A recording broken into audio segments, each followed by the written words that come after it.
Hey friends, I'm Pragmatik, and I recently went to Japan. And when you recently go to Japan, you pick things up, which is what I did. And while I want to showcase a lot of things I picked up, I'm probably not going to go too extensively into everything. But where to start other than figures, I guess. That's one of them. I didn't really think I'd find as much as I did, but man, everywhere I went, there was tons of stuff I just wanted to pick up. I found this nice Felicia figure, which isn't too provocative, and I'm probably still a little ashamed to have, but hey, it's great. I found these nice Char Aznable and Bright Noah figures, which are pretty great.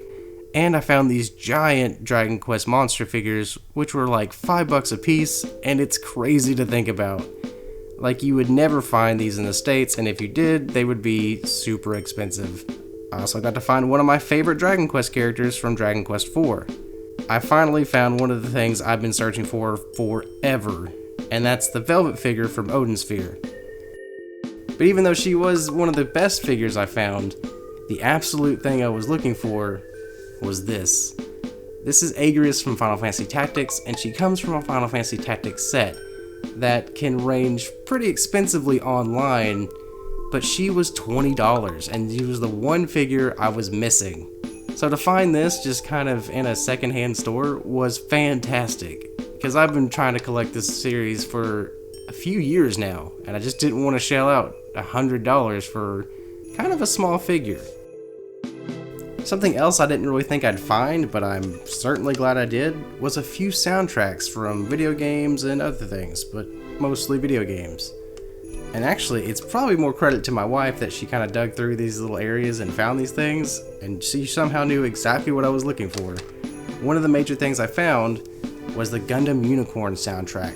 If you've never heard this, I would just check it out online. It's great. It's very like industrial sounding music. It's got a lot of power to it. And even if you're not a Gundam fan, you can probably enjoy this soundtrack. After that, I found the Black Mages.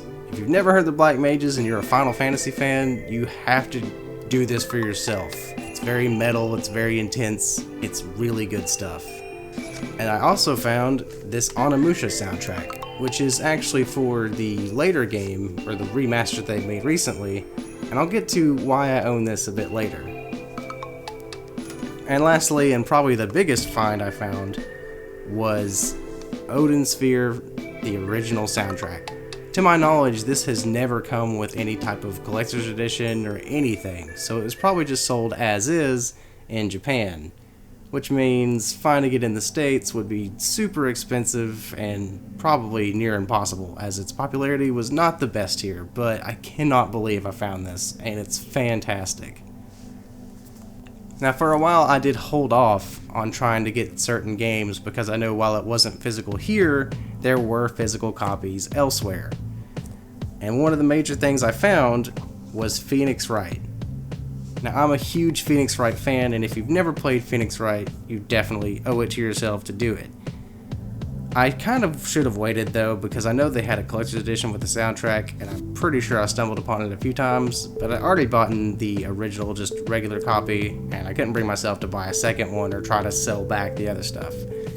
But this is perfect, and I've really just wanted a physical Phoenix Wright game forever, since we never get them. The second game was a game I've not really ever played before, and I'm glad I picked it up. It's Chocobo Dungeon Everybody. Now, Chocobo Dungeon was something for the PS1, and they recently remastered it for the Switch. And I don't think there's much difference, I'm not totally sure. You can feel free to tell me in the comments if there's a lot of differences, but I've been really enjoying this game, and having a physical version of it is pretty great. Now, this last Switch game may be unsurprising to some of you, because you may have seen my content before, but I got the Collector's Edition Switch version of Automotion Remastered, probably surprising no one. Now, this was a pretty great find because this comes with a nice wall scroll, the soundtrack I previously mentioned, and a physical Switch version of the game.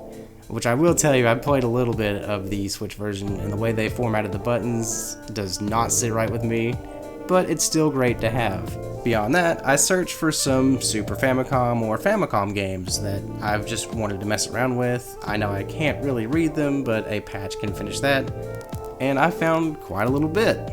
Finding Gundam games anywhere is pretty easy in Japan, and they all range anywhere from like $1 to $5, so I kind of stocked up on stuff I was missing. Even if it means I can't play them, it's just great to have them. And I was also able to find great games like the Tenchi Muyo RPG, Front Mission. I was also able to land Princess Crown for the PSP, which is Vanillaware's first game before Vanillaware was even Vanillaware. Another thing I was looking for with my wife was some Sailor Moon games. She's a huge Sailor Moon fan, and we searched for tons of games. We found quite a few, and we'll probably do a lot with that later, but we wanted to find the Another Story game, which is the RPG game for Sailor Moon, but we couldn't find it.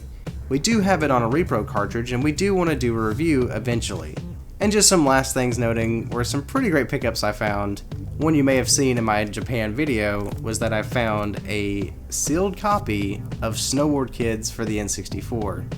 This is such a great little find because I'm a huge Snowboard Kids fan, and to have a sealed copy, nearly pristine, for like 20 bucks is just a dream for me. I found this Tokyo Mew Mew Collector's Edition game. Apparently they made a game for the PS1, which is like an RPG, and it came with a soundtrack in this figure, and it's just a nice little find. I do want to note, I did get some of this stuff at Super Potato, which is a shirt I'm wearing currently. It's really a great place. If you're ever in Japan, you have to hit that place up if you're in Akihabara. It's small and fantastic, and the prices really aren't all that bad.